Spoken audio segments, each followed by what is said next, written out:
Rio Ferdinand's transfer advice and Sancho's exit drama. The two stories shaping United's window. Welcome back to United News, where we bring you the most important Manchester United stories with the honest analysis you can trust. Today we're covering two major developments that could define the rest of United's transfer window: Rio Ferdinand's advice on who to sign next, and Jadon Sancho's complicated exit saga. These aren't just separate transfer stories. They're connected pieces of a puzzle that shows how United are trying to rebuild their squad while dealing with players who no longer fit their plans. Let's break down what's really happening and what it means for the club's future. The transfer window that keeps getting more complex. With just 2 weeks left in the transfer window, Manchester United find themselves dealing with multiple challenges at the same time. They need to bring in new players to strengthen weak areas, but they also need to move on players who aren't part of their future plans. This balancing act is never easy, but it becomes even more complicated when the players you want to sell aren't cooperating with exit plans, and the players you want to buy are either too expensive or wanted by bigger clubs. Today's developments perfectly capture this complexity. On one side, we have Rio Ferdinand offering advice about which midfielder United should target after missing out on their top choice. On the other side, we have Jadon Sancho refusing to accept the best offer on the table for his exit from Old Trafford. Both stories show how modern football transfers involve much more than just identifying good players and making offers. Success depends on timing, player cooperation, financial creativity, and sometimes just plain luck. Rio Ferdinand's midfield wisdom. The search for the next Michael Carrick. After Carlos Baliba's £100 million price tag ended Manchester United's interest in the Brighton midfielder, Rio Ferdinand has stepped forward with advice about who the club should target instead. The Manchester United legend believes his former club should go after Crystal Palace's Adam Wharton, a player Ferdinand describes as the nearest to a Michael Carrick type currently available in the transfer market. This comparison to Michael Carrick is huge praise. Carrick was the kind of midfielder who made everything around him work better. He wasn't always the most noticeable player on the pitch, but he was often the most important. He could control the tempo of matches, protect the defense, and set up attacks with his incredible passing ability. Ferdinand sees similar qualities in Wharton, describing him as a controller who plays forward from that deeper line position at times. This kind of player is exactly what United have been missing since Carrick retired. The fact that Ferdinand is making this recommendation publicly shows how strongly he believes Wharton could be the answer to United's midfield problems. Former players don't usually give such specific transfer advice unless they're genuinely convinced about a player's quality. Why Adam Wharton makes perfect sense for United. Adam Wharton's rise through English football has been nothing short of remarkable. The 20-year-old midfielder has gone from Championship football with Blackburn Rovers to the Premier League with Crystal Palace. And now he's being mentioned as a target for one of the world's biggest clubs. What makes Wharton so special is his combination of youth and maturity. At just 20 years old, he already plays with the composure and decision-making of a much more experienced player. This mental strength is crucial for any midfielder hoping to succeed at Manchester United. Ferdinand was particularly impressed by Wharton's performances against top teams like Manchester City and Liverpool. These are exactly the kinds of matches where young players often struggle with the pressure and intensity. The fact that Wharton looked comfortable and confident in these situations suggests he has the mentality needed for the biggest stage. His technical ability is another major attraction. Wharton can play accurate passes over short and long distances, which would give United more options for building attacks from deep positions. His ability to slow the game down when he receives the ball is a rare quality that helps teams maintain control during difficult periods. The England call-up he received shows that his performances haven't gone unnoticed at the highest level. International recognition at such a young age is usually a good indicator of exceptional talent. The Michael Carrick comparison, what it really means. When Rio Ferdinand compares Adam Wharton to Michael Carrick, he's talking about much more than just playing style. He's talking about the kind of impact a player can have on an entire team's performance. Michael Carrick was never the flashiest player on the Manchester United team, but he was often the most important.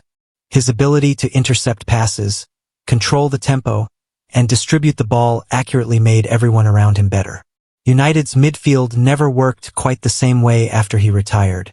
Wharton shows similar qualities in his ability to read the game and make smart decisions under pressure. Like Carrick, he seems to understand when to speed up play and when to slow it down. This game management ability is something that can't really be taught. Players either have it or they don't. The comparison also suggests that Wharton could develop into the kind of player who becomes more valuable to his team over time. Carrick's importance to United became more obvious as he got older and gained more experience. Wharton could follow a similar path. Ferdinand's praise for Wharton's ability to open the game up for attacking players is particularly interesting. This suggests that signing him wouldn't just solve United's defensive midfield problems, it could also make their attack more effective. The Real Madrid problem. Competition for Wharton. Unfortunately for Manchester United, they're not the only big club interested in Adam Wharton. Reports suggest that Real Madrid are also keeping a close eye on the young midfielder, which could complicate any potential transfer. When Real Madrid want a player, they usually get him. Their reputation, success, and financial power make them incredibly attractive to most footballers.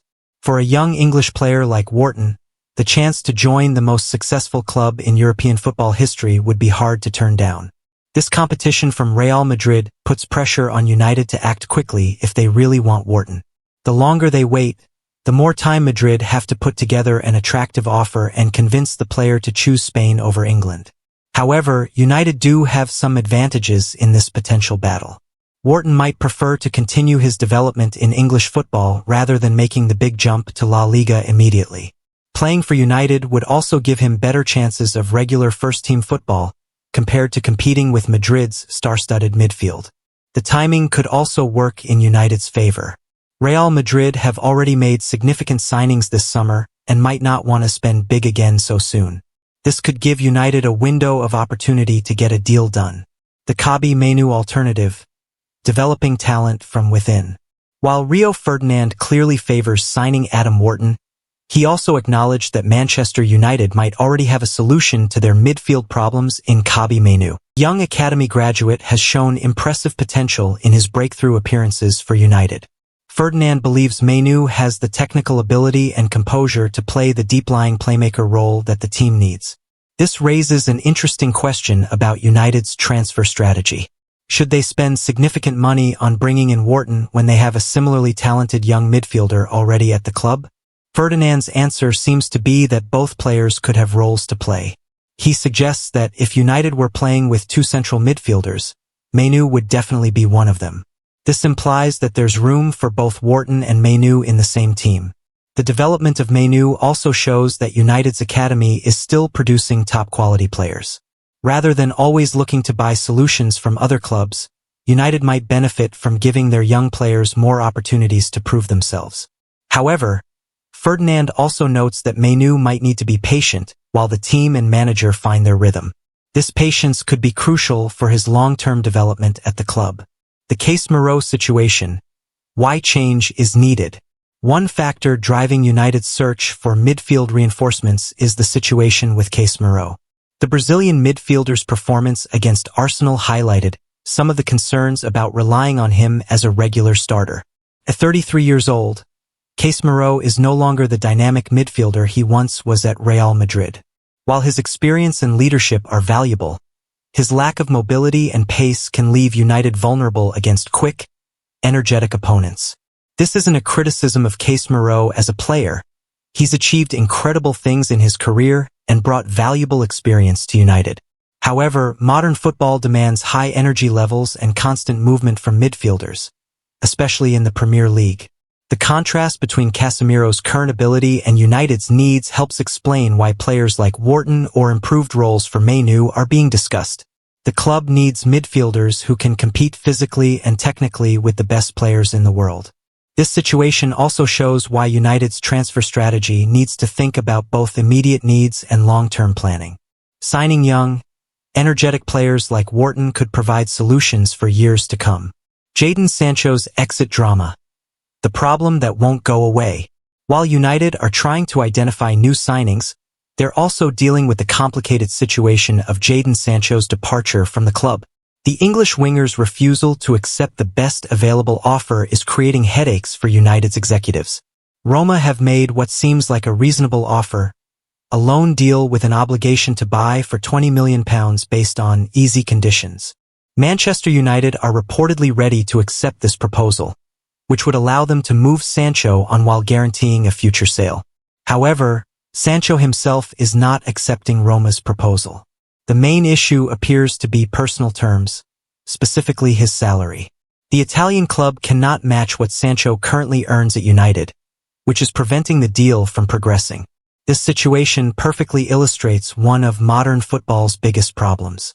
Players on high wages at big clubs often find it difficult to move elsewhere because few other teams can afford to pay them the same amount. The Besiktas alternative. Why Turkey could be the solution. Another option for Jadon Sancho has been a move to Turkish club Besiktas. However, reports suggest that Sancho is not even in talks with the Turkish side and would not consider moving to Turkey until September. This delay tactics from Sancho might actually work in his favor financially. The Turkish transfer window doesn't close until September 11th, which gives him more time to explore options. Turkish clubs also benefit from favorable tax laws that allow them to offer attractive after-tax salaries to players. The example of Victor Osimhen's move to Galatasaray shows how Turkish clubs can compete financially with European teams when it comes to player wages. This could make a Turkish move more attractive to Sancho from a purely financial perspective. However, from a career development standpoint, moving to Turkey might not be ideal for a player who should be in his prime years. The Turkish league, while competitive, doesn't have the same global profile or quality as the Premier League or Serie A. United's perspective. Getting the best deal possible. From Manchester United's point of view, the most important thing is getting Jadon Sancho out of the club on terms that work for them. They don't particularly care where he ends up, as long as they can remove his wages from their books and avoid any risk of him returning. The Roma deal offers exactly what United want. A guaranteed sale at a reasonable price with no possibility of Sancho coming back to Old Trafford. The loan structure with obligation to buy gives Roma time to integrate the player while ensuring United get their money. Sancho's reluctance to accept this deal is frustrating for United because it represents their best chance of a clean break. Other options like the Turkish clubs might offer better financial terms for Sancho, but they don't provide the same certainty for United. This situation also highlights the importance of not offering excessive wages to players in the first place. Sancho's current salary makes it difficult for him to move elsewhere, which creates problems for everyone involved. The broader transfer window picture. These two stories, the search for a midfielder and Sancho's exit difficulties, reflect the broader challenges facing Manchester United in this transfer window. The club is trying to rebuild their squad with limited resources while dealing with the legacy of previous poor transfer decisions. Players like Sancho represent expensive mistakes that continue to cost the club money and limit their options in the market. At the same time, United are competing with wealthier clubs for the players they really want. The interest from Real Madrid in Adam Wharton shows how difficult it can be to sign top targets when you're not the biggest fish in the pond anymore. The next 2 weeks will be crucial for determining whether United can achieve their transfer objectives. Success will depend on their ability to make quick decisions, negotiate effectively, and perhaps most importantly, convince players that Old Trafford is still an attractive destination. What success looks like for United. For this transfer window to be considered successful, Manchester United probably need to achieve several things in the remaining 2 weeks. First, they need to sign at least one midfielder who can contribute immediately. Whether that's Adam Wharton or another target, they need someone who can provide energy and quality in the middle of the park. Second, they need to move on players like Jadon Sancho who are taking up wage budget without contributing to the team. Getting these exits done would free up resources for future transfer windows. Third, they need to show that they have a clear strategy and aren't just making random signings to appease fans. The players they bring in should fit the manager's system and the club's long-term plans. The Rio Ferdinand factor. Why his opinion matters. Rio Ferdinand's recommendation carries weight because of his status as a United legend and his understanding of what it takes to succeed at the highest level. His comparison of Wharton to Michael Carrick isn't just casual punditry. It's based on his experience of playing alongside one of the Premier League's best ever midfielders. Ferdinand's analysis of what United need in midfield also shows he understands the current team's problems. His emphasis on finding a controller who can manage games reflects the kind of player United have been missing since key departures in recent years. The fact that he's making these comments publicly also puts some pressure on United to act. When club legends start giving specific transfer advice, it usually means they see genuine problems that need addressing. Learning from past mistakes. Both of today's stories contain lessons about avoiding past transfer mistakes. The pursuit of Adam Wharton shows United learning to identify alternatives when their first choice becomes too expensive. The Sancho situation demonstrates the long-term consequences of paying excessive wages without proper consideration of future exit strategies. This experience should inform how United structure contracts going forward. The emphasis on young, talented players like Wharton and Mainu also suggests a more sustainable approach to squad building compared to the expensive, short-term signings that have characterized some of United's recent transfer windows. Conclusion: 2 weeks that could define United's season. As we enter the final fortnight of the transfer window, these two stories perfectly capture the challenges and opportunities facing Manchester United right now. The Adam Wharton pursuit represents everything positive about United's current approach, identifying young, talented players who fit the manager's system and could provide long-term value. Rio Ferdinand's endorsement adds credibility to this target and shows that even club legends believe this kind of signing makes sense. The Jadon Sancho situation represents the ongoing challenges of dealing with past mistakes and players who don't fit current plans. Getting this resolved successfully would show that United can learn from previous errors and make tough decisions when necessary. The next 2 weeks will reveal whether United can successfully navigate both aspects of modern transfer business, bringing in the right players while moving on those who don't fit their future plans. At Unite United News, we'll be tracking every development in both stories and bringing you the honest analysis you need to understand what's really happening at Old Trafford. Because in football, transfer windows aren't just about individual signings. They're about building the foundation for future success. Stay with us for all the latest updates as this fascinating transfer window reaches its climax. The decisions made in the coming days could shape Manchester United's trajectory for years to come.